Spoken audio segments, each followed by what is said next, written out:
Good evening, one and all. It gives me great pleasure to welcome you all to the final lap of our journey through the various career opportunities in health science. Let us begin with an invocation.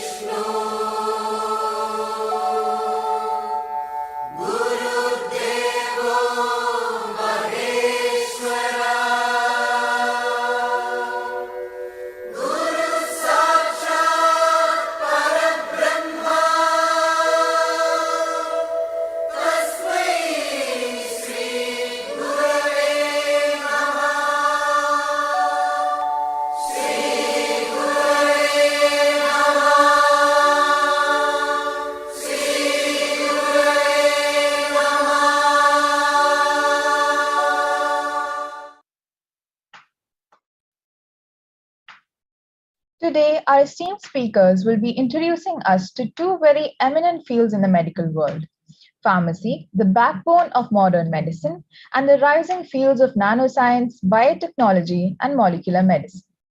Before we start, I'd like to invite our esteemed chairpersons who will be presiding over today's program onto the stage. First, we have Dr. Sabita M. She's the principal of AMRITA School of Pharmacy at AIMS Kochi, a PhD in pharmaceutical sciences, and she has also received advanced training in the practice of clinical pharmacy at the University of Michigan College of Pharmacy, United States. She has more than 17 years of teaching and research experience and has several publications in national and international journals. Dr. Sabita's current research focuses on novel methods of brain drug delivery, as well as a development of wound dressings and formulation approaches to reinvent drugs of potential therapeutic benefit. Next, we have Dr. Binamon with us, who is the principal of the Indian Community School, Kuwait. He is a highly talented and meritorious individual who holds several degrees, which include an MSc and an MPhil in zoology, an MPhil in education, an MEd in natural science, an MSc in psychology, an MA in political science, along with an MBA. And to top it all off, he also holds a PhD in education. Aside from this, he has also undergone courses in various areas like neurolinguistic programming, hypnotherapy, counseling, and yoga. He's very well known in his field and holds a high regard among his colleagues as well as the students and youth under his training. He also served in various positions under CBSE and was awarded the President's National Teacher Award for 2016 under the CBSE Principal category. He continues to lead his school, the Indian Community School of Kuwait, which has a strength of around 8,000 students into greater heights while continuing to remind them of their heritage.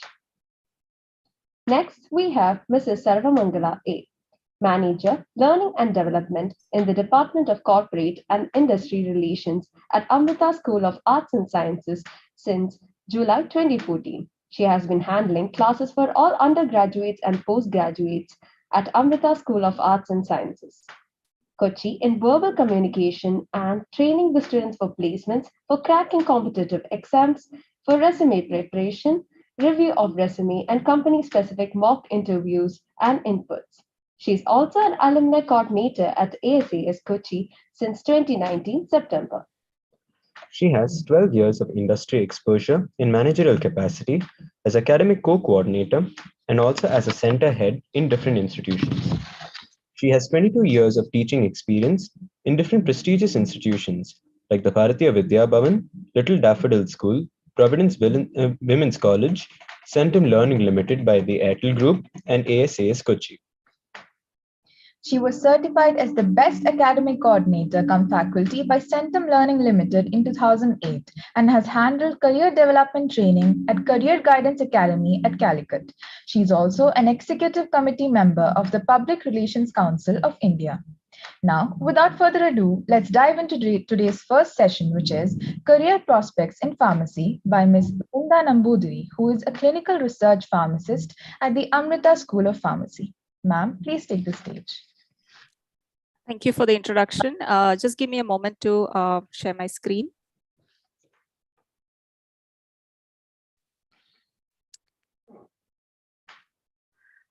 Om Amriteshware Namaha. A very good evening to one and all, and thank you so much for joining this session. So I'm Brinda Nambudri. I am a PharmD graduate from Amrita School of Pharmacy, and I'm currently pursuing my PhD at AIMS Kochi campus. And in today's presentation, I'll be briefing you about the various career opportunities after pharmacy programs. So when you listen to the word pharmacist, I think the image that would come to most of your minds would be that of a professional who is at a pharmacy dispensing medicines as per a doctor's prescription. But the role of a pharmacist is much beyond merely dispensing medications. They are healthcare professionals who specializes in the right way to use, store, preserve, and provide medicines. And they're also responsible for providing education on medication use to patients as well as other healthcare professionals. They're also involved in research and development of new drugs, ensuring quality control of drugs, its marketing, as well as its sales. Now, if you look at pharmacy graduates that are being employed, there are two major sectors where pharmacy graduates are employed in. One is a service sector, which is the hospital or community setting, and the other is a more technical sector, which is the pharmaceutical industries. So as we know, the hospital sector is an ever emerging and ever growing area. So if you look at the pharmacy opportunities in hospital settings, previously pharmacists were only involved in dispensing medications, but currently they are getting more and more involved in the clinical setting with the doctors and other healthcare professionals in the direct patient care. And if you look at pharmaceutical industries, that is again a very rapidly growing industry in the Indian economy. So India was ranked as the 11th largest pharmaceutical market in the world in 2017. And it is said that it is to be ranked the 9th in global pharmaceutical market by 2023. And there are a lot of key pharmaceutical companies from India who are contributing immensely to this growth. Now, if you look at pharmacy courses or pharmacy programs, the three major programs that are available in India are Bachelor of Pharmacy or BPharm, Master of Pharmacy or MPharm, and Doctor of Pharmacy or PharmD. In the coming slides, I'll be discussing in detail about each of these programs and the career opportunities after each. So let's begin with the BPharm program. So BPharm is a 4-year undergraduate program that you can do immediately after your 12th standards. So the BPharm curricula focuses on methods of medicine preparation and dispensing. Some of the key subjects that are included in the BPharm curricula are pharmaceutical chemistry, which is concerned with the design and synthesis of medicines, pharmaceutics, which is the study of the different mechanisms of drug delivery, pharmacology, which deals with what the drug does to the body and how the body responds to the drug, and pharmacognosy of phytochemistry, which is the study of medicinal substances from natural sources. Coming to the career opportunities after B.Pharm, dispensing pharmacy is one of the major career opportunity, especially in a hospital setting once you complete your B.Pharm program. So you can be employed as dispensing pharmacist either in a hospital pharmacy or in a community pharmacy. Some of the responsibilities that dispensing pharmacists have include dispensing medications as per a doctor's prescription, then making sure that there is sufficient stock of the medicines in the pharmacy and there are no medicines kept beyond their expiry date, then providing education on the right use of medicines to the patient. That is to make sure that the patient is aware about each and every medicine that he or she is taking, how it has to be taken, and whether there are any potential side effects that the patient needs to be watchful for. And once a B.Pharm graduate is registered with the pharmacy council, they can also own their own. They can also own medical stores in their name. Now, coming to the pharmaceutical industrial side, pharmaceutical marketing is one of the most sought out jobs by B.Pharm graduates, and in this career, they are employed as medical representatives, and their responsibility is to meet with their clients and to discuss the company's products, thereby helping in improving the sales for the company. Apart from the marketing job, there are other opportunities that are available for B.Pharm graduates in pharmaceutical industries. So one is research and development of new pharmaceutical drugs. The other is medical writing. So medical writing is a profession which is dedicated to the communication of medical, scientific, and health information. This includes preparing research reports, patient information leaflets, regulatory documents, etc. for the company. Another area where B.Pharm graduates are employed is in the clinical research side, where they are employed as clinical research associates or clinical research coordinators. So in order to take up a career in clinical research, the B.Pharm graduates will have to pursue additional PG diploma courses after they complete their B.Pharm program. So within this capacity, their responsibility is to streamline the different activities of clinical trials, ensuring that all the trial activities are followed as per guidelines and standard requirements. Now, if you're looking for a job in the public sector, drug inspector and drug analyst are two of the most sought out job by pharmacy graduates. So in order to get an employment as a drug inspector or drug analyst, it is important that you clear the PSC examination. So as a drug inspector, you are responsible to monitor the utility, safety, and quality of drugs from the time it is manufactured to the time it is dispatched into the retail stores. And the responsibility of a drug analyst is to test the purity of new drug substance to ensure that it will not cause any harm when it is administered to humans or animals. Like I said before, B.Pharm is an undergraduate program. So if you want to take up a master's program after B.Pharm, there are various opportunities that are available. So it includes Master of Pharmacy or Doctor of Pharmacy, MBA, MTech in fields such as nanotechnology, Master of Public Health. There are various PG diploma courses that are available. The next program that we'll be discussing is the MPharm or Master of Pharmacy. This is a 2-year postgraduate program. Now, there are different specialities that are available when you're taking an MPharm program. So depending upon your interest, you can select which specialty you want to choose in. So some of the areas that are available are pharmaceutics, medicinal chemistry, pharmacology, pharmacognosy, pharmacy practice, etc.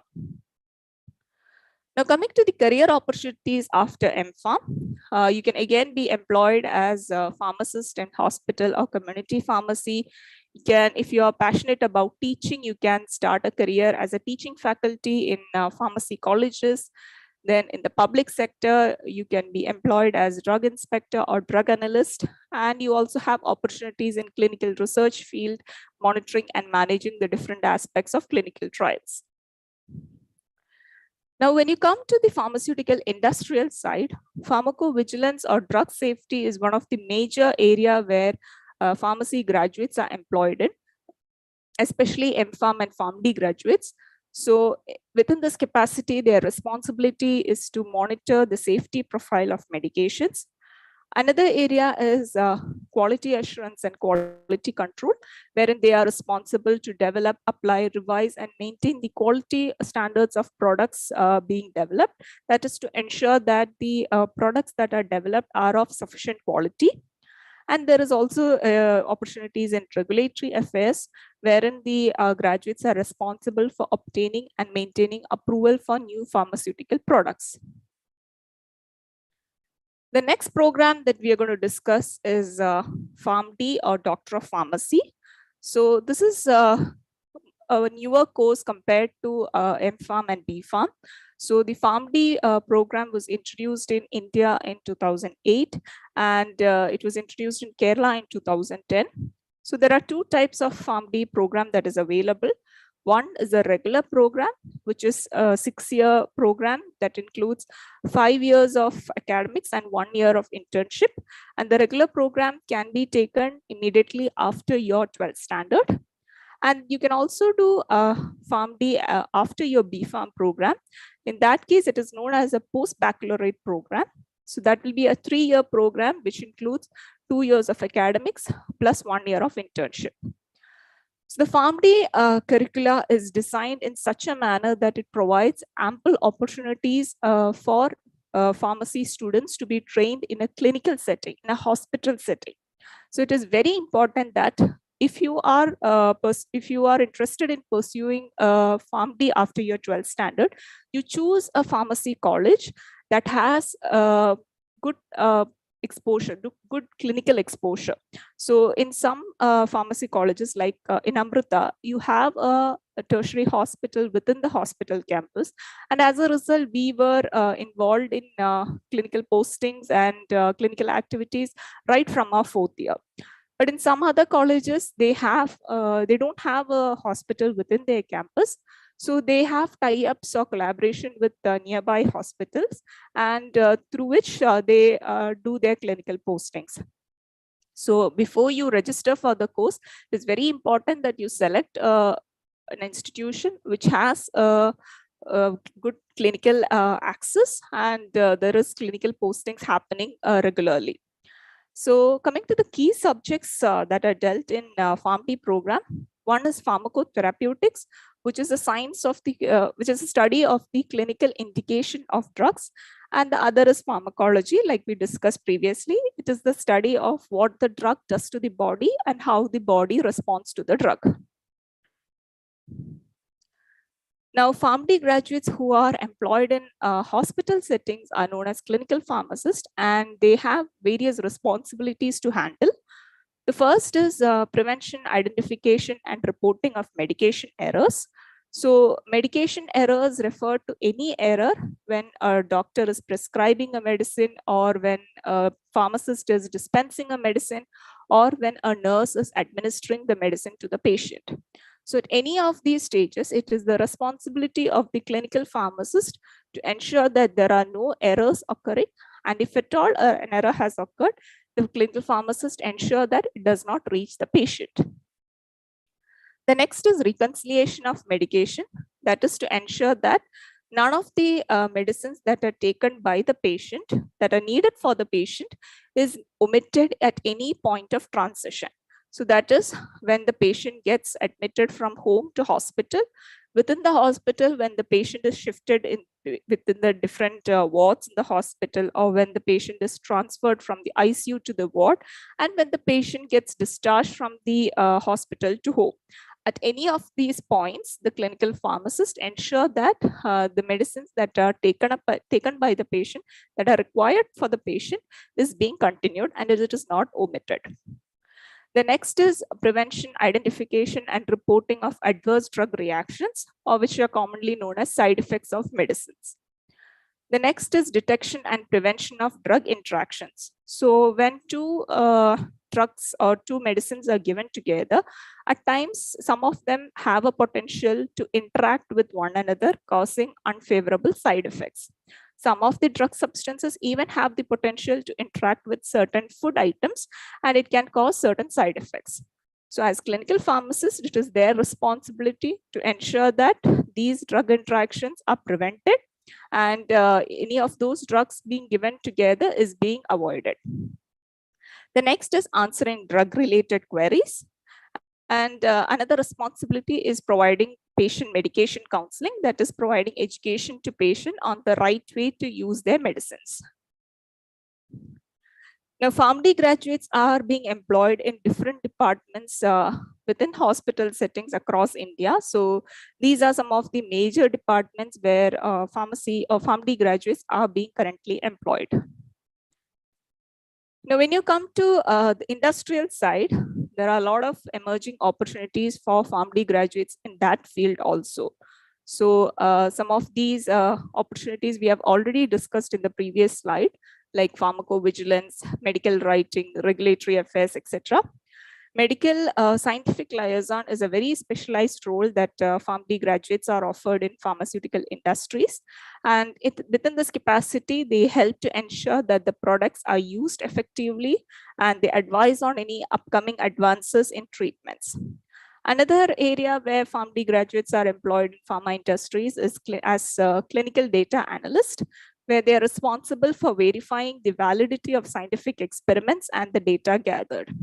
They also have opportunities to be employed as clinical research associate or coordinators, streamlining the various activities of clinical trials within the industry.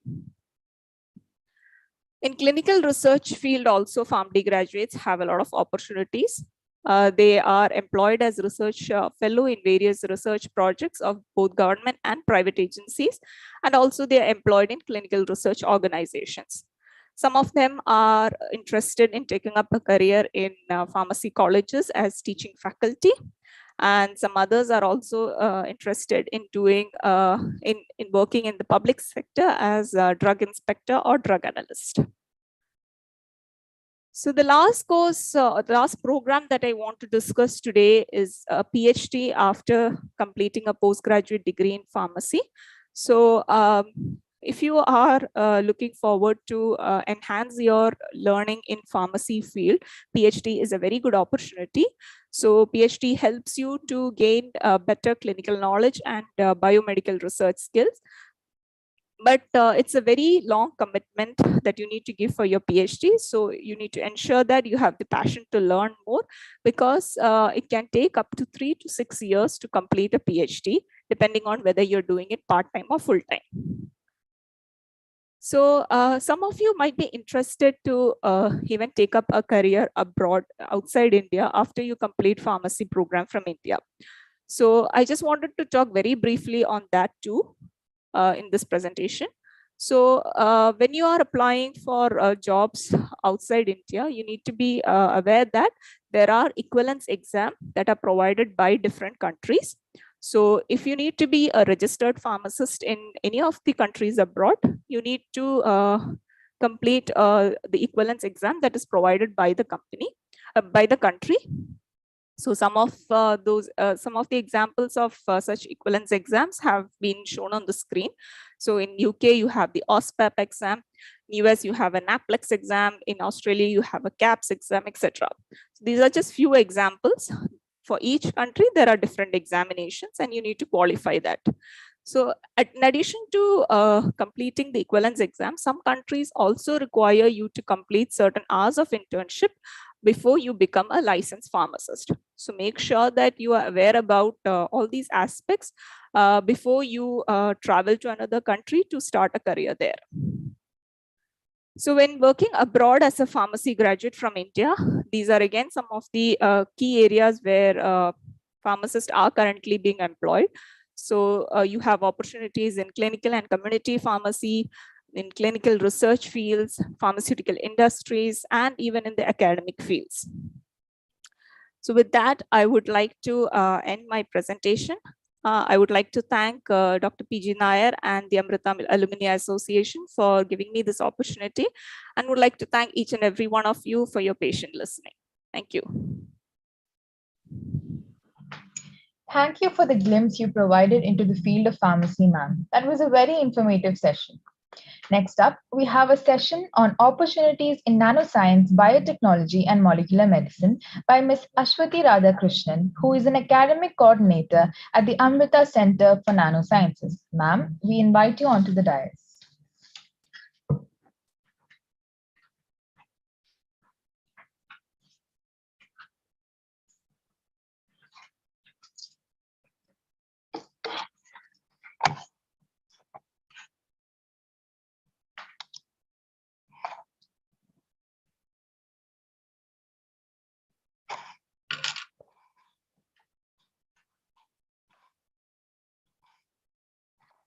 Namashivaya, thank you for the kind introduction, and thank you very much to all the students who are gathered over here, all the smart, wonderful students who would want to hear about the promising, some of the best promising careers that are going to be offered to you, which are not the so-called cliched careers like engineering, medicine, etc.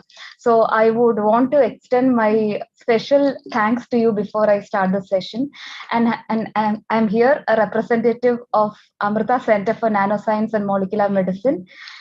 And to start with, well, you're all almost done with the first phase of your academic life, and you're all going to take your next step into the knowledge platform.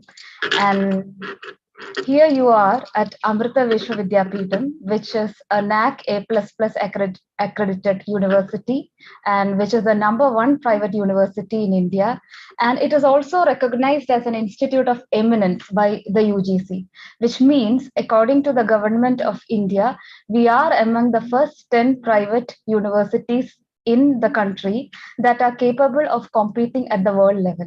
So if we would offer you some of the courses, then we should also be ensuring that it is worth the standards that we have set forth for ourselves. And AMRITA Center for Nanosciences and Molecular Medicine is the premier research wing of AMRITA University. And our courses are as advanced as our research efforts are. To begin with, like I have already mentioned, we are India's first nanobio center in the country. And we offer translational and cutting edge research in the areas of molecular medicine, nanobiotechnology, nanoelectronics, nanoengineering, and energy science. Because we are doing cutting edge research in these fields, we also offer academic programs which would enable our students to further extend their academic field into research. Now, about AMRITA Center for Nanosciences and Molecular Medicine, in a short span, so the center was incepted in 2006, and in a short span of 15 years, we are now well recognized nationally and internationally because of our contributions in the field of nanomedicine, molecular medicine, and energy science. And I would also try my level best to not make it very complicated and to try to explain about these fields in the most simple manner as possible for me. And we have here one of our greatest privileges here at our center are our faculty. We have 100% PhD faculty who are also research scientists who have expertise from various labs across the world. And some of the best labs include Harvard, Massachusetts, Stanford, etc. So we have all the good people gathering at our center, and for the same reason, in the past 15 years, we've had a research worth funding of 150 crores, and we have 25 research laboratories, dedicated research laboratories, which are one of a kind and state-of-the-art facilities. And we do some of the best path-breaking innovations in the field of molecular medicine and energy. Okay, to start with, my presentation would be incomplete if I do not mention about the person who initiated such a venture in India when it was not at all common, when nobody even thought about it. So he is certainly known among the scientific community as Nanoman. He is also a dean of nanosciences and pharmacy. He is Professor Shantikumar Vinayar, and the clipping is an old photograph which appeared in the newspaper when he was awarded the Young Investigator Scientist recognition by the United States President then, Ronald Reagan.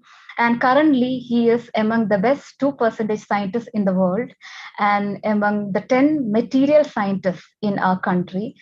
And to talk about him, in the story goes like this: in 2006, he had a flourishing career in the US as a professor and as a scientist at Massachusetts University. And he was leaving all that and he came to India to start India's first nanobio center.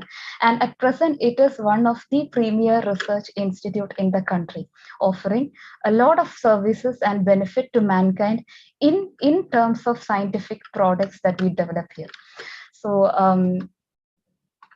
so this is actually about our center, and our accomplishments are much more than this, but I have only included a couple of photographs. That is our dean with Dr. APJ.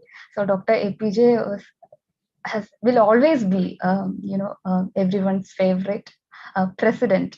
And one of the greatest legendary academicians ever, who had the foresight to predict what will be best for our country. And one of the courses which he predicted while he was alive was nanotechnology and nanoscience. He had immense faith in this field and how promising it is going to be. And we have our dean who have even after he joined here, he've had various accomplishments. Some of our products have made created news, and even during the pandemic, we developed a nano mask, which is the most breathable mask, one of the best available breathable masks, with an N96 aerosol particle filtration. You would have heard about N95. So this is the next stage, N96. So, but still, you should try this mask. It is available on Flipkart and some of the external outlets as well. It is also breathable. It will not suffocate. So that's the highlight. And then we have developed, our scientific team have developed fast charging lithium ion battery. Imagine a battery that can charge in a few minutes, okay, and at the same time deliver a sufficient amount of power and energy density. So and then we have pictures of various pictures where our scientific team here have made several accomplishments, some of the visit by celebrities. So ACNSM at a glance, like how I mentioned, we started in 2006, and we have highly accomplished faculty resource for all scientists and faculty. And in 15 years, we have had 650 publications with an impact factor 4. I don't know how you will understand, but a publication is an important factor when it comes to scientific research, okay, and to have an impact factor above 1 itself was a big thing. So if you take all the 650 publications, still our impact factor would be 4. And then we have had research funding of 150 crores, and we have had 31 patents, among which 14 are international patents. And we are interdisciplinary, so that is another highlight. When we started in 2006, we started with some of the postgraduate programs and PhD programs, and currently we also have undergraduate programs. Okay, something which will be crucial for you to consider, I would say. Why, I would explain in the coming slides. And we have 25, dedicated research laboratories, like how you can expect the research laboratories, medical laboratories abroad. Because I keep saying abroad because abroad, US, the studying in abroad is always very close to the heart of Indian students. So if you can get the same facilities here, why not consider here? isn't it? And so far we have graduated 450 postgraduate students and 60 PhDs have been awarded at our center. And we have BSc 1 degree undergraduate program and 6 postgraduate programs. Okay, so before I move towards the career guidance part, I would want to explain nanoscience is not like any other field, isn't it? So you would also want to know what is meant by nanoscience. I would say if you are at least some of you would be a Harry Potter lover, you know. So if you want to hear that word from me, it would be magic. Okay, nanoscience is going to be is a magic in science. Okay, for at least for scientists it's like magic. Okay, and nanoscience gave us the greatest lesson of all, you know, that would allow us to humble down ourselves. Okay, do not underestimate the power of small forces in the world. Okay, it will always start with a seed and then you never know what's that big tree that is going to be you know, resulting from it. So that's pretty much how nano is all about. So what is this magic of nanoscience that I'm talking about?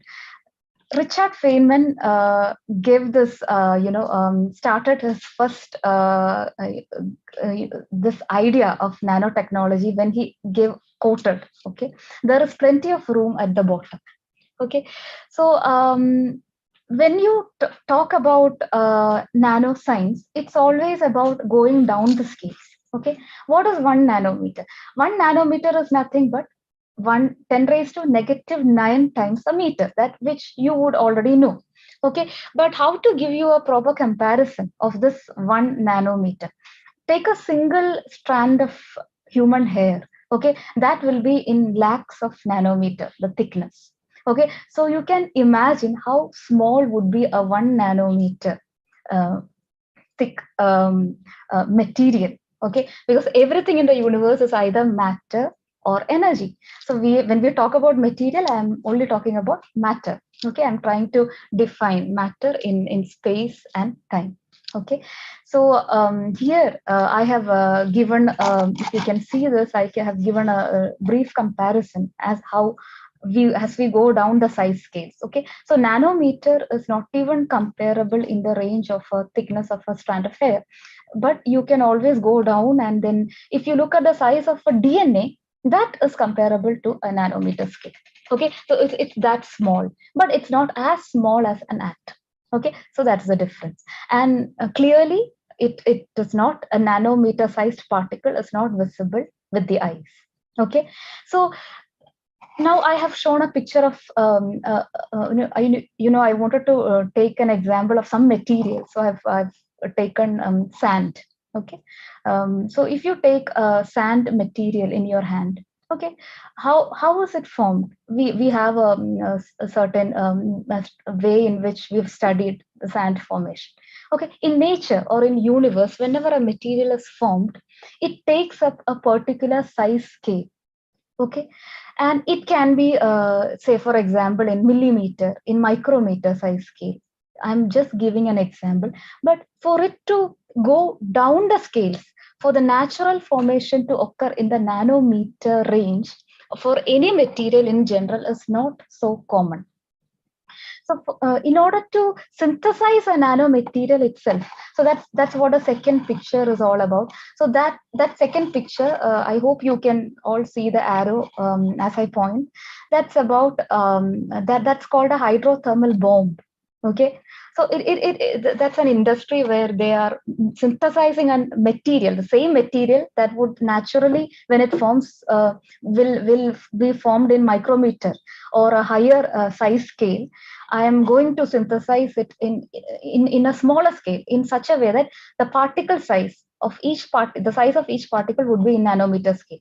Okay, so in order to do that, I need a bomb structure. So bomb here would mean a completely controlled atmosphere. Okay, controlling pressure, controlling temperature, controlling a lot of parameters. It is expensive. Okay, so it's not everyone's cup of tea. So to do such a kind of a research is also not everyone's cup of tea. So once you synthesize this nanomaterial, okay, which is not natural, and you have to synthesize it in controlled environment, and when you observe the property, that's what the magic is all about. The same sand, okay, let's forget about sand, let's take another material. Okay, for example, let's take sugar, which your mom uses to cook, salt, common salt. Okay, so if I am the salt that you get will be in millimeter scales, the size of each particle. Now I am controlling the condition and I'm synthesizing it in nanometer scale. The same salt would be, perhaps it could enhance your it could improve, it would help in aging, or it would make you look young, or it's more like ambrosia. Imagine. Okay, so this is just an example, a layman example that I'm taking, just so that you understand. So when material size scale is decreased and when materials are synthesized in the nano scale, then the properties are entirely different. In fact, a lot more better. The material itself improves in efficiency. So imagine when that material goes into medicines, into drugs, into battery, into supercapacitors, into semiconductor electronics. When that material goes, okay, the property of the device itself improves. Okay, so that's exactly what nanoscience is all about. Okay, and it cannot be accomplished if in like I told you, it's not everyone's cup of tea. You need the kind of environment that you create, okay, which we provide here, and we have people who have skills and expertise in this domain, and then you can actually create wonders out of this science and technology that rules it. So, like I told you, we need facilities of international standards, and we are always talking about materials which cannot be seen with our visible eyes. Okay, so we need facilities which will help us understand and see what cannot be seen. Okay, so for that we have these sort of expensive, extremely expensive machines. This is actually a microscope. Okay, because you will be using microscopes in your biology labs too. So this is also a microscope, or sort of this is actually a diffraction, X-ray diffraction. So we have microscopes and spectroscopes which are of this size and this dimension, which can only help us see the invisible. Okay, but which will definitely help us make some incredible advancements in the field of science. And we will need research laboratories, like I told you. So these are some of the pictures from our own lab. Okay, we have research laboratories with all facilities, and then we need students. We need to give them all sorts of database for them to refer, which we provide. And then we have because we are talking about medicines and drugs and discovery, we should actually, when we are about to study about a drug, for example a vaccine, okay, a discovery of a vaccine, even before you test it in human beings, you have to test it in animals. Okay, that's how it goes. So this is a picture of our animal facility. So this is actually the operation theater where we conduct such experiments in animals, and this in which these two guys appear in a completely covered uniform. So that's what is called as a clean room. Okay, so we call it GMP, good manufacturing practice, or clean room. Okay, they are a completely controlled environment where you if you don't have a clean room, then the government of India will never give you permission to independently manufacture or make your own medicine or vaccine. So we have that, and all our students will also get the privilege of getting an exposure to all this. And this is our nano mask, which I told you about, which is currently in the market. And okay, it should not only be science and studying. We should also have a proper campus life. Okay, so it's going to be a blend of, that's pretty much how I see here in students. It's a blend of cutting edge science, arts, and values. Okay, so this picture is about the Kartiga celebration in the hostels. And these are our molecular medicine students. And this is the dance group at ACNSMM, Mudra. And these are our postgraduate students. And the last picture to the right is, some of our students accompanied by a faculty visiting Ludwig Cancer Research Center in Switzerland. So these are some of the perks of and privileges which our students get to experience. They because of the collaborations faculty have. They get to travel abroad with the faculty. They get they get exposed to these sort of academic environment, which proves to be extremely useful for their next ventures. And every day of your life, if possible, should be a celebration. So we try to celebrate everything, and we celebrate festivals. That's again the laboratories adorned in Christmas festivals, and that's again a student like you. Okay, this must be late night when she's busy doing research, trying to focusing on her experiment. And again, so this person that's towards the left side, okay, he is one of the eminent battery scientists in India.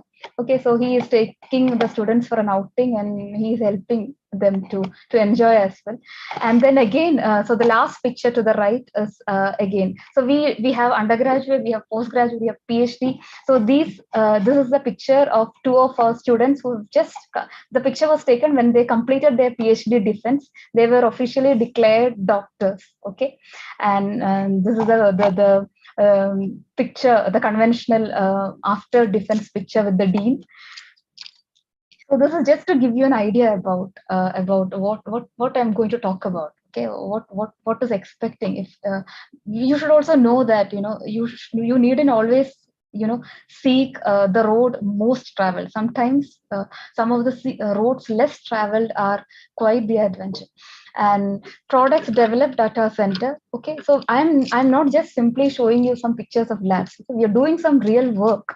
Okay, so we have discovered some of the best medicines, best drugs, some of the best medical implants, some of the medical products, and even I've not included a picture. We also make inventions and innovations, because when we talk about patents, okay, you will also know that we can only talk about patents if we have such innovations, if we have product.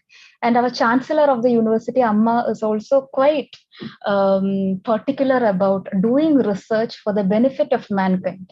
Okay, so we are all extremely focused to that side of research, where we try to develop products which will be useful for humankind. So there are a lot more of products. I've only included a few.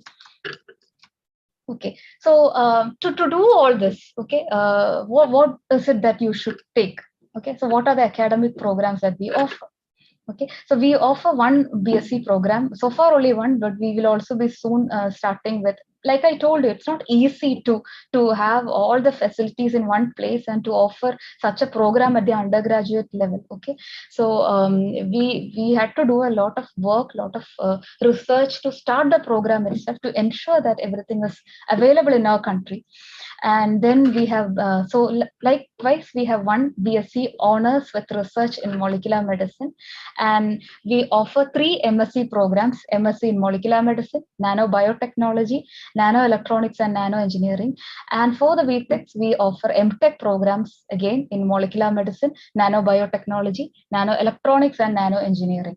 So nanoelectronics and nanoengineering is a recent venture. We did a lot of market studies, and semiconductor industry, especially in the semiconductor industry, nanoelectronics is going to be the future. Okay, so along with us, Singapore Technological University, which we didn't know, is also starting this program. So we are quite sure that this is going to offer a lot of promising jobs and careers and success to the students. So what is molecular medicine? Okay, how is it different from any of the conventional field? Okay, so that's what I intend to address here. Molecular medicine, first of all, like how I told you, it's interdisciplinary. It's a merging of medical science at the lowest size scale, at the molecular level. We are dealing with drugs and diseases and diagnosis. Okay, so molecular aspects and also Chemistry is also involved. So it's actually an interdisciplinary again, and it's a cellular. We study the molecular and cellular phenomena, and we identify molecular markers. Okay, and these identification of molecular markers facilitate discovery research in disease prevention, diagnosis, and therapy. If I told you like this, maybe you will not understand. Okay, so I'll give you an example which will help you to understand how is molecular medicine different from any other, a pharmacist, for example. Okay, because molecular medicine is actually a blend of medicine, engineering skills, talent, and attitude to research. Okay, so creating a molecular medicine or a nano medicine itself is like engineering a device at the nano scale, and it is not easy. Okay, it requires skills, talent, expertise, okay, and facilities all in one place. For example, let's take the emperor of maladies, cancer. Okay, so we know that cancer is one of the most common and the most disturbing disease, or what would I say? Like how it's. I don't know how many of you would have read the book Emperor of Maladies. It is an emperor in this domain where it kills people, and it creates a lot of changes have changed of society, of lifestyle. Everything have changed because of cancer, and everything changed, so cancer happened. So either way it can be related, isn't it? So when you talk about cancer, you would know that the common conventional way to treat cancer is the radiation or chemotherapy. Okay, and you will at least have some people in your neighborhood or in your network where people would have actually gone through chemotherapy and radiative treatment. Okay, so what's happening? The so-called side effects when a person actually undergoes chemo. Okay, you talk about side effects, you start talking about losing hair, etc., etc. It goes on, right? So basically, the message is that if there's some way out of chemo and radiative therapy, then no one would even do this, isn't it? They do this because they have no other go. And when during a radiation, what's happening? The cancer, a powerful radiation is being subjected to a tumor affected region of the human body. So when a powerful radiation is subjected to the tumor affected region, the radiation, it doesn't know which is the tumor affected part and which is the healthy part. Okay, so as a result, what will happen? The healthy part, the healthy tissues, the healthy cells would also end up destroyed. So that comes out in the form of these side effects or unhealthiness that is created as an aftermath of chemo or radiative therapy. Okay, so imagine what if that drug will have some intelligence of its own. Okay, and the drug, when you inject into your bloodstream, it acts like it thinks like a robot. Okay, it travels into the bloodstream, it goes to the area identified with tumor. Okay, it is able to compare and understand which is the unhealthy cell and which is it. All this is happening at the molecular level. Okay, and it is able to understand which is the healthy and the unhealthy part, and it identifies the unhealthy part alone, and it releases. So there's a drug. So this is a picture. Okay, so this is like a robot with a lot of arms. Okay, and there's a drug inside, and it releases the wanted required drug to the unhealthy cell or tissue alone and kills the unhealthy cell or tissue alone. To do this is not like a normal drug. It's not like not the cup of tea of any pharmacist. To do this, you need a molecular medicine scientist because it is a blend of artificial intelligence, a blend of medicine, engineering, talent, and attitude and patience to do research. And for a researcher, you need patience more than anything.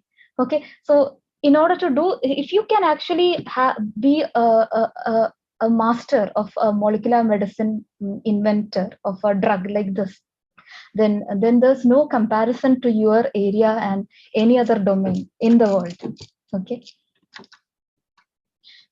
So molecular medicine helps students gain, so you gain expertise, like I told you. So that was just one example. You understand molecular pathway, identify molecular. So these are all the scientific terms. But I think my example would have helped you to understand a gist of what this field is all about. Okay.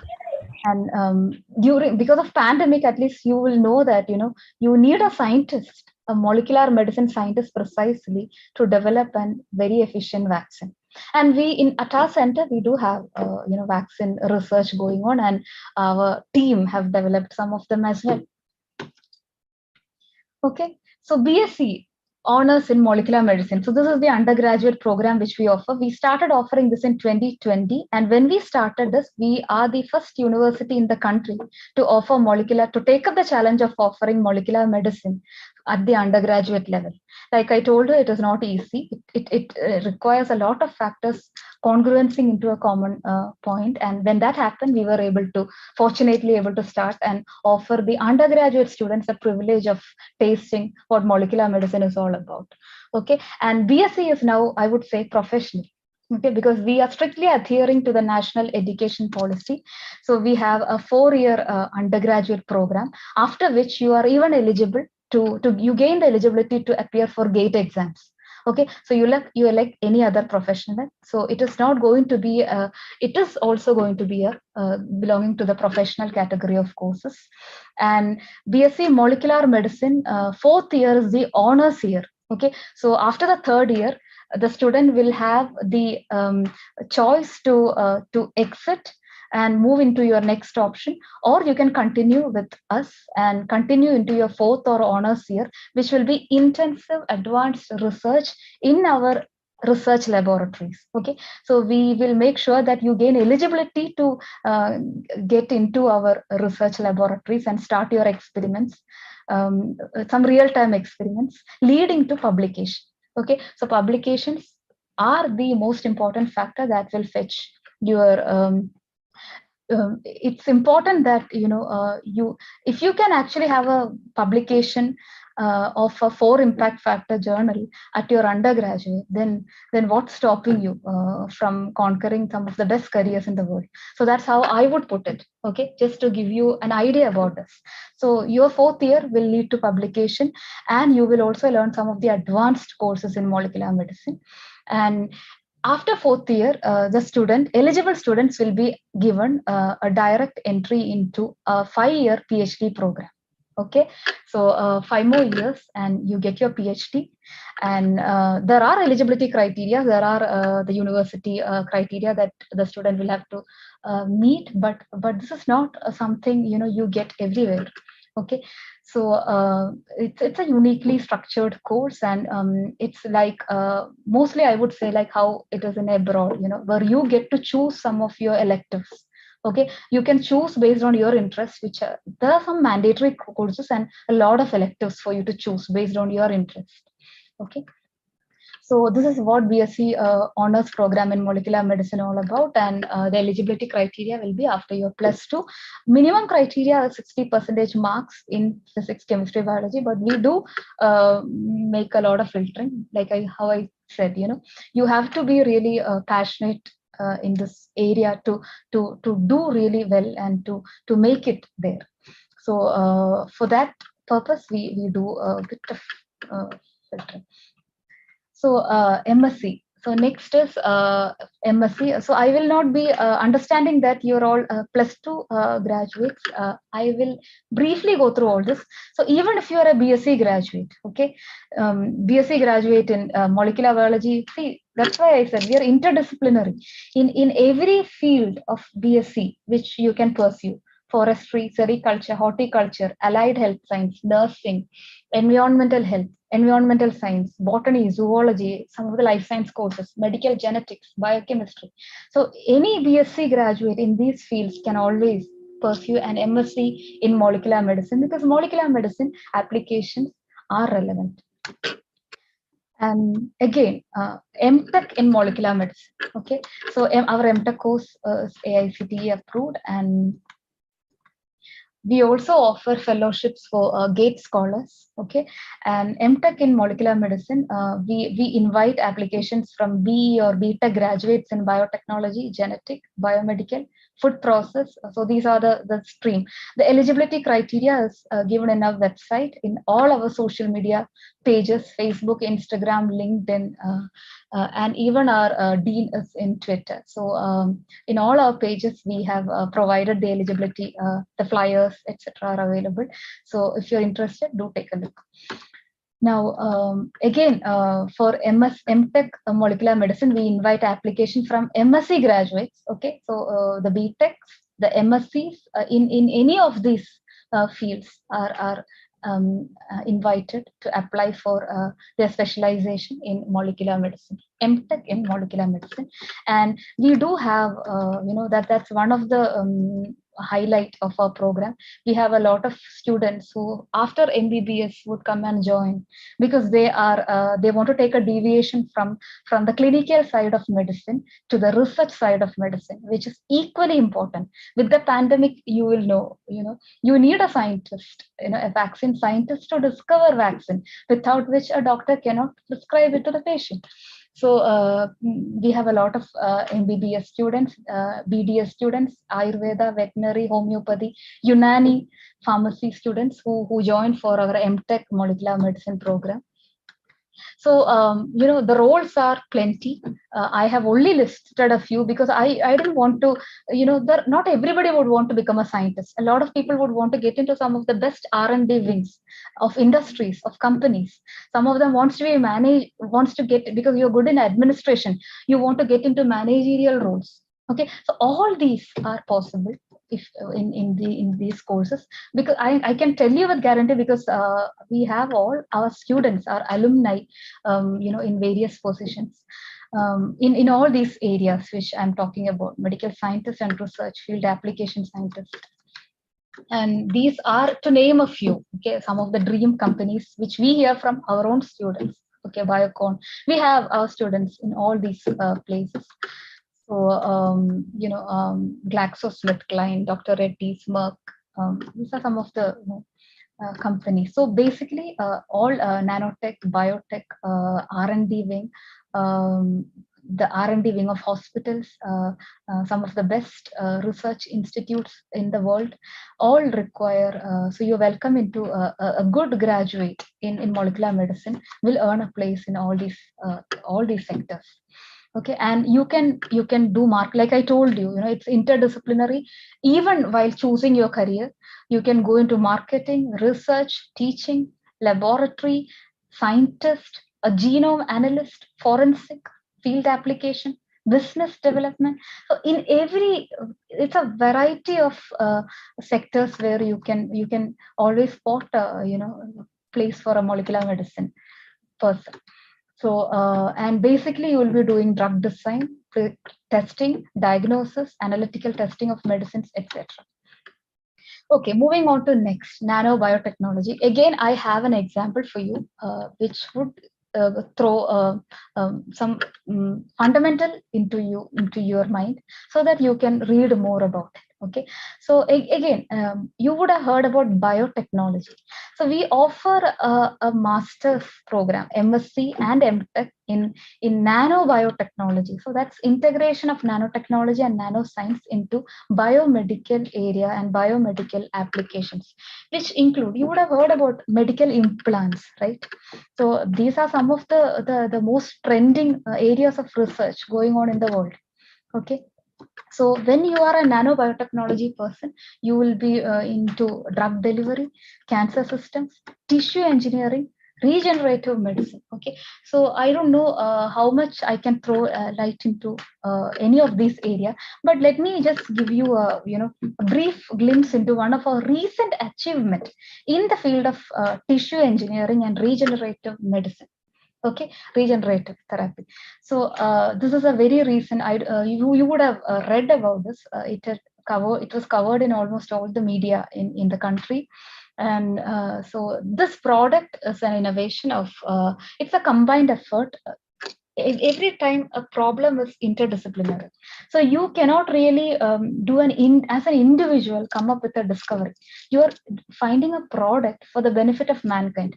So this is actually a collaboration between Amrita Center for Nanoscience and Molecular Medicine, our own hospital, like how my friend Dr. Brinda pointed out. We have our own hospital, so we have clinicians who can identify the problem in patients and communicate to the scientists, where the scientists will work on finding the solutions. Okay, so that's how it is happening. And also we have the School of Dentistry also. So it's a collaborative work, and the product is known as Nanotex Bone. Okay, so it is a vascular graft. It's a medical implant. Okay, used for oral cancer treatment. Okay, and we made news because we are the first university in the country to independently go for clinical trial in human. So whenever you discover a medical product, like I told you, we test it in animals. Okay, first we test it in small animals. Okay, we have an animal house facility with lots of operation theater and stuff like that, where we test it in rats and mice. Okay, so that's again a series of procedure, okay, taking time. And once that is done, we move on to testing in big animals. For example, pigs. So pigs are the big animals I'm talking about. And that's again a set of procedure and regulatory protocols are involved. So once you test it in small animal and big animal, and once you're successful, then you go for clinical testing in human beings. Okay, so nobody really, the government will not actually allow you to testing anything on a human body is quite risky. So nobody will actually allow to go to this sort of a stage if it isn't for the confidence that the product would deliver. Okay, and usually the academicians do the testing part, and then the clinical trial part is taken up by the industries. But we are the first university in the country to independently start from scratch, build our own product, get a patent, then test it in animals, and then get the approval by Ministry of Health, Government of India to test in human beings. And currently our team, this team that you can see in the picture, is working on testing it on human beings, and it will be done in a span of 1.5 years, and then the product will be out. Okay, it's a medical implant and it's a solution for oral cancer. So usually medical implants are always artificial. So anything artificial fitted onto a human body will have its implications.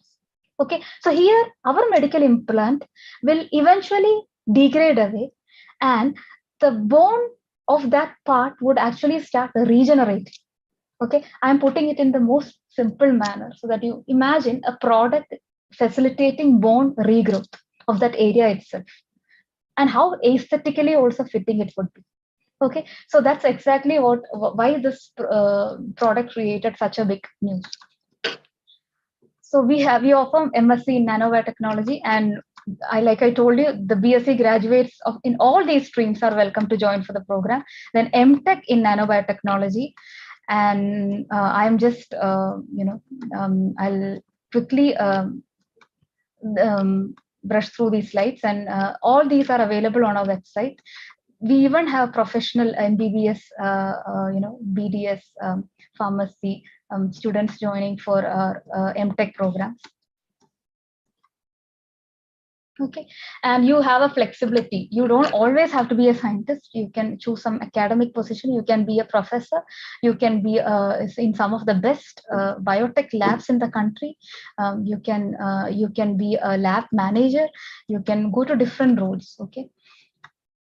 So you can even be a patent professional, okay? Because in order to be a patent professional, also you should know about these products. Okay, and these are some of the companies where our students have gone into. Some of the companies and institutions, and you can be into marketing, production assistant, research, teaching, even microscopist. Okay, then quality control, patent professional. Lots of options to choose from, okay, based on interest. Okay, because I'm sure that at least many of you would have interest in some of the not so heard areas. So, and as a nanobiotechnologist, be it in teaching or in scientist or in any field, you'll be focusing on analytical testing of medicines, then analysis systems, controlled drug delivery, gene therapy. These are some of the very captivating words, isn't it? Nano biosensors, bioremediation. Okay. Okay, moving on to a third area, which I already gave you an introduction about. It is nanoelectronics and nanoengineering. It is in energy science. So when you talk about, imagine your computer being able to store immense amount of data, extremely lightweight, extremely small, and extremely cost effective, and working with unimaginable speed. So that's the dream, right? Of any that's where all the electronic industry is headed to. Okay, for that you need to work again. You have to go. There's plenty of room at the bottom. Okay, you have to work in nano electronics. Okay, and electronics have moved from micro to nano. So all the chips are now going to be nano chips. Okay, I'm just giving you a gist of what I'm talking about, and then some of the promising postgraduate programs like VLSI, etc. Okay, so this is even the future of all that. Okay, so we have specialization in battery, hydrogen storage, photovoltaics, carbon capture, and also nanoelectronics. Okay, so BSc graduates who can apply for our MSc program. BSc graduates in nanotechnology, physics, chemistry, material science, maths, biotechnology. And then for our MTech program, all the BTechs, okay, electrical and electronics, electronics and communication, chemical engineering, nanotechnology, aeronautics, polymer science and engineering, material science, metallurgy, mechanical engineering, biomedical engineering, biotechnology. So you can all gain your eligibility to apply for your for the program of nanoelectronics and nanoengineering. It's a pioneer program in the country, and this year we are starting it. Okay. Okay, so you can be into managerial roles. You can be as a scientist. You can be an electronics, a genius in electronics with this kind of an expertise. And these are some of the places where our students have gone into. Okay. Okay. So we have one of our strengths are our alumni. So this I cannot end the session without acknowledging them. So these are just a few. Like I told you, 450 have graduated so far in the past 15 years, postgraduate students, and some of them are in the top place. Not some of them, most of them have made it to what they want to be. So we have National Institute of Health. We have scientists in different universities. We have Oxford, Harvard. We have people representing, our students representing in the United Nations in the regulatory, drug regulation. Okay. And we have PhD students who are into vaccine research, who are in some of the best places. Okay, so I'll just hold this slide for 1 minute while I wind up. Okay, so that you can also take a look at it. Thank you so much for your time, and we always believe in quality over quantity. So if you are really interested and if you are a passionate person who wants to build your skills, build science, and at the same time contribute to the betterment of humanity, then this is the area.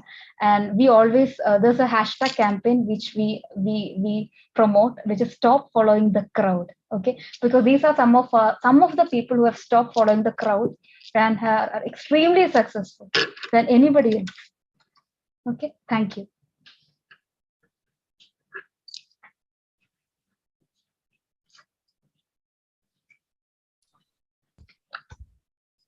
Thank you, ma'am, for taking us on an exciting foray into the field of nanosciences and biotechnology. This presentation has proven us with excellent insights, and I'm sure a lot of students in the audience have found themselves dazzled by the opportunities available in these fields.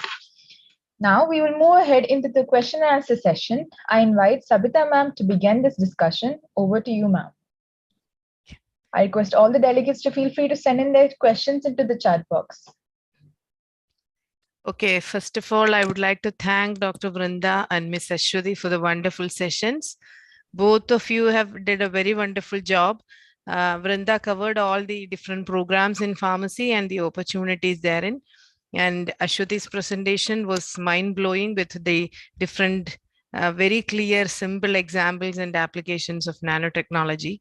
And as both of them said, this campus has everything. Those who are interested, and I am sure many of the participants of today might have listened to the previous sessions of yesterday as well as day before yesterday. So this health sciences campus of the university has different schools and opportunities to work with each other.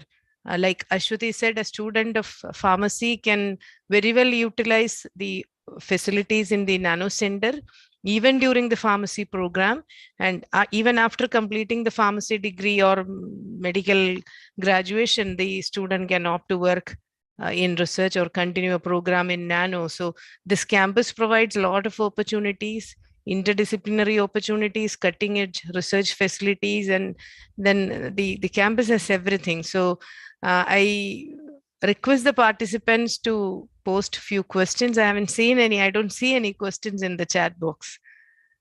There is no question. I'll have one question to Ashwati. What is the admission procedure to the undergraduate program? You mentioned about the BSc honors program. Namaskar, Dr. Sabita. Thanks Namaskar. so much for the question. So the undergraduate program, it's based on, we don't have entrance exam. It will be Okay. a direct interview by our dean himself. Okay. So the first thing is that the students will have to apply, and then we go through their mark list, and based on their marks, and especially in biology, physics, and chemistry, the panel would actually select eligible students and call Okay. for the interview with the dean. After the interview, then if they have chosen, they'll be offered. Okay. So the application would be an online process, isn't it? Application is an online AMRITA Yes. portal. Yes. AOAC Yes. portal. Yes. What is the intake? So last time we had 75, but we again filtered and we stopped at 60.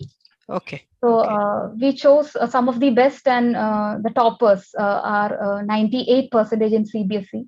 Oh, So okay. we are able to do a lot of filtering that way. Okay. Okay. Okay. Thank you. Thank you. And one question to Vrinda. Vrinda, can you point out 2 advantages of the pharmacy program at AMRITA? 2 advantages, any 2 advantages of doing any pharmacy degree at AMRITA? So I can say from the perspective of a PharmD graduate. So like I mentioned in my presentation also, it's very important that you have a hospital within that's very close to the institution. So I think one of the highlights of doing a PharmD program in AMRITA is that you have a well-structured, very established tertiary care center within just within walking distance from your pharmacy college. So because of which, like I said in my presentation also, we had regular clinical postings right from our 4th year. So that is one major advantage that I would like to highlight with respect to PharmD course.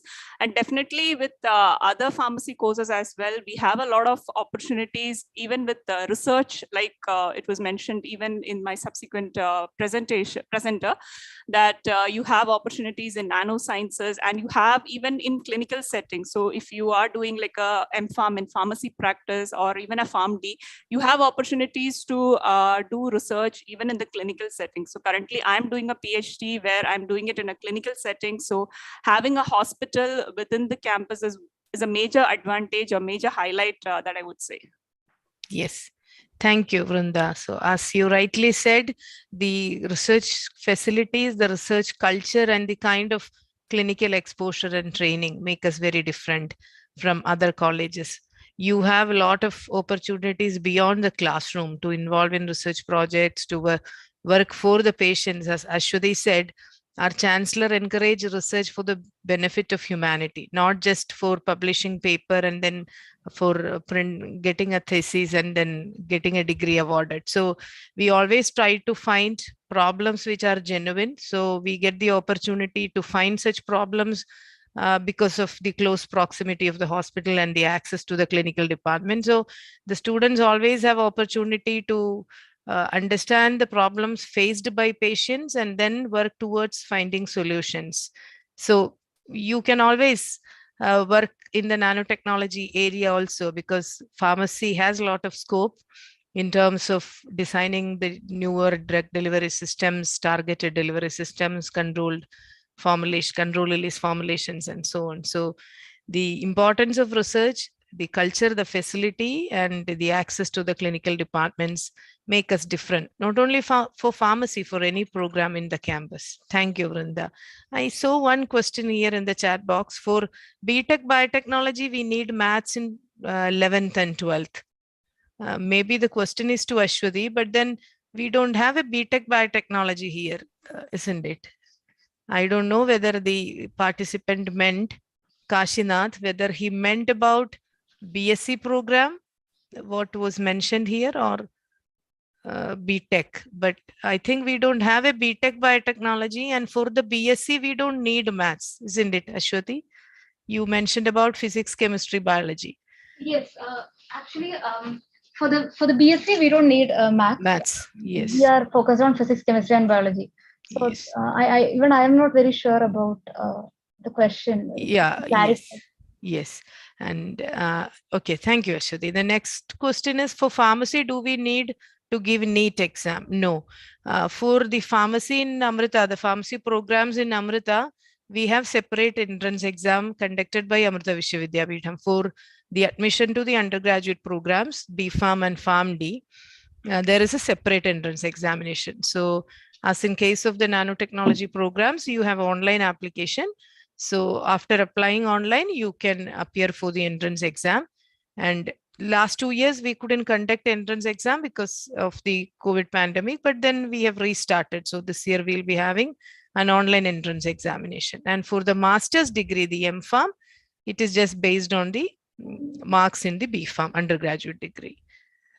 And the next question, for pharmacy, is it compulsory to have maths in +1, +2? No, you can be with maths or biology. Both can apply, okay? Those who have done +2 with physics, chemistry, maths, or physics, chemistry, biology, from both the streams, you can apply for any pharmacy degree. Any other question?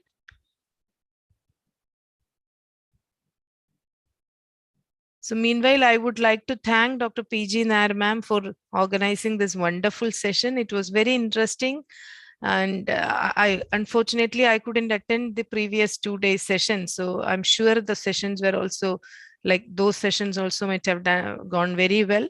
And I'm sure all the participants are benefited because they don't get opportunity to listen to all these kind of sessions and understand about the various programs and the opportunities. And in the recent session, Ashwati mentioned about the different companies where the students are posted or they have got placement, and then how their alumni have progressed. So it's difficult to get all these informations. So thank you, PG Nair ma'am, and the entire team for organizing such sessions. And if there are no further questions, I think we can conclude now because it's getting late. Already it's 8:30. So once again, thanking you all and wishing all the participants all the very best. As both of them said, choose your career, choose the program of your interest wisely, and after understanding all the opportunities lying, and then choose the right institution so that you get the optimum atmosphere and excellent opportunities to learn and excel. So wishing you all the very best and thanking all once again, thanking PG Nair ma'am, thanks to Dr. Vrinda and Ms. Ashwati. Thank you all. Thank you, ma'am. With that, our program comes to a close. Compassion is a way of life in AMRITA. Nurturing the minds of tomorrow is one of the guiding principles of this institution. Here on the screen, we are providing you with the contact information of today's speakers, as they've been kind enough to offer to clear any of your doubts if need be.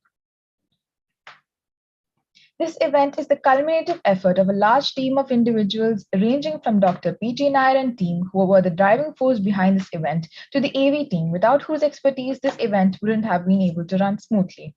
Now, Amalindu will be coming forward to deliver a vote of tribute to them.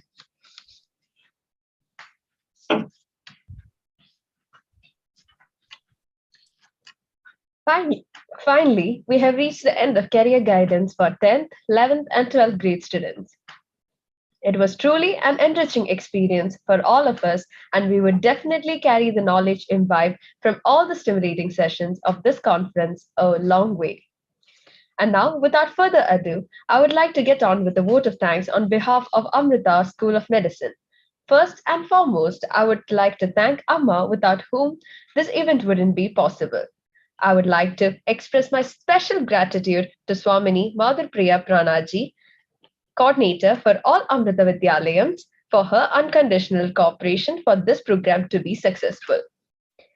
I would like to extend our heartfelt gratitude to the captain of our ship, chief coordinator for Campus Alumni Association, Dr. P.G. Nair ma'am. She's also a professor of pharmacology and coordinator of Nodal Office for Statutory Inspections. It was ma'am's encouragement and zeal which cemented the strong brick foundation of this webinar. Now, I would like to take this opportunity to thank all the patrons, chairpersons, and speakers who have truly given their all to make this event a grand success. Let me now extend my heartiest thanks to the heroes behind the scenes, Smita and Nandana. I would be failing in my duty if I didn't express my utmost gratitude to my co-hosts, Naveen Kumar and Fida Faisal. I would be remiss if I neglected to acknowledge the audiovisual team and the support staff. Last but not the least, hearty thanks to the viewers and participants. Your avid response has made all our efforts worth it. Thank you.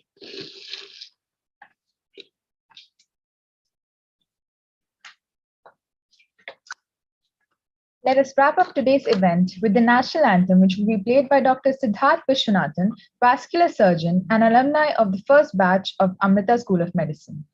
Please rise for the national anthem.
Thank you for your patient listening. We wish you the best in your future endeavors and hope to see you all come up as rising stars in whichever field you may dip your toes into. The recording of all 3 days will be available on our YouTube channel, and we will be sending out the link for the same shortly. Hopefully, these sessions have been beneficial for all of you. Thank you and good night. Thank you. Thank you.